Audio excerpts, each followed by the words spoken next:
পল্টু স্যারের কোচিং থেকে বাড়ি ফেরার পথেই ঠিক ঝড় উঠল। বিকেল থেকেই আকাশে কালো মেঘের আনাগোনা আর গুমোট গরম দেখে রিমি আজ পড়তে না যাওয়ার প্ল্যান করেছে। এমনিতেই সে ল্যাদখোর, আর ঝড় বৃষ্টি হলে তো কথাই নেই। দোতলা থেকে চেঁচিয়ে সে মাকে বলে দিল, মা, আজ স্যার ছুটি দিয়েছেন, পড়তে যাব না। এই বলে ঘরে ঢুকেই টেবিল থেকে গল্পের বইটা হাতে নিয়ে বিছানায় আরাম করে রিমি পড়তে বসল। সবেমাত্র দুপাতা পড়েছে, হঠাৎ শুনতে পেল নান্টুর গলা। নান্টু রিমির ছোটবেলার বন্ধু, পাশের পাড়াতেই থাকে, দুজনে একসঙ্গে কোচিং যায়। কিরে, আজ পড়তে যাবি না? নান্টুর চিৎকার শুনে রিমির চমক ভাঙল।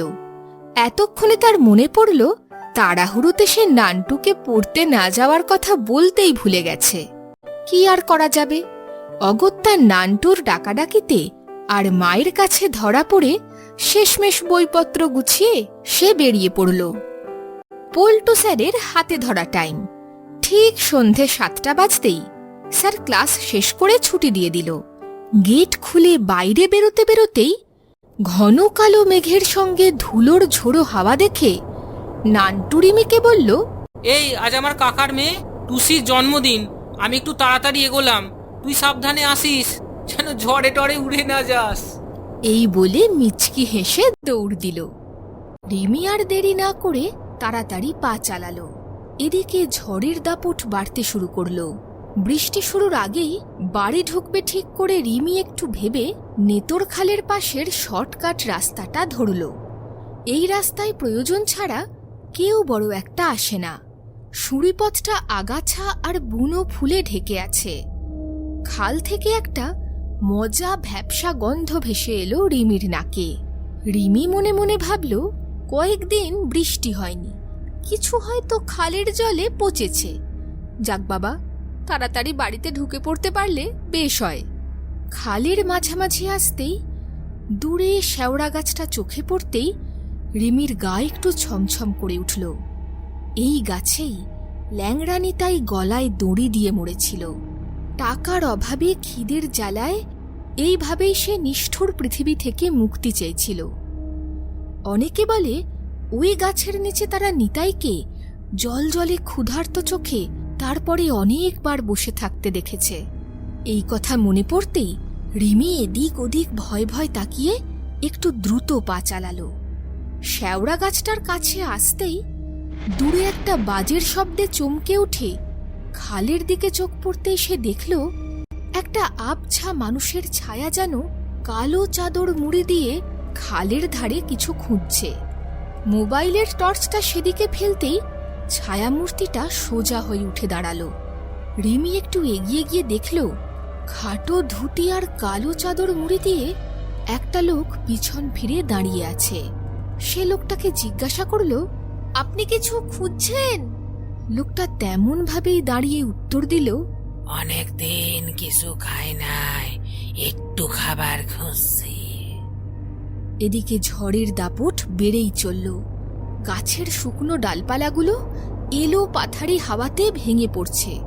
সঙ্গে বৃষ্টির বড় বড় কয়েকটা ফোঁটা রিমির মুখে এসে লাগল। লোকটা হঠাৎ পিছন ফিরে তার দিকে উল্টো হেঁটে আসতে লাগল। রিমির শিরদাঁড়া দিয়ে ঠান্ডা স্রোত বয়ে গেল। একই দেখছে সে। রিমি লক্ষ্য করল লোকটার পায়ের পাতা নেই, কিছুটা মাটি থেকে ভেসে আছে, আর সেভাবেই তার দিকে এগিয়ে আসছে। চোখের পলকে সে রিমির কাছে এসে সামনে ফিরতেই রিমি দেখল একটা ভয়ঙ্কর মুখ। তার অর্ধেক কঙ্কাল আর অর্ধেক মানুষের পচা গলা চামড়া। চোখ দুটো অস্বাভাবিকভাবে জ্বলছে। ঠোঁটের কাছে কোনো মাংস নেই, শুধু সারি সারি হলদেটে দাঁত। লোকটার হাত নেই, তার জায়গায় শুধু কঙ্কাল।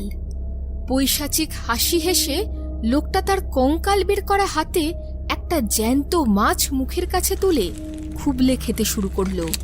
আর সেই অংশ থেকে টাটকা রক্ত বেরিয়ে আসতে থাকল।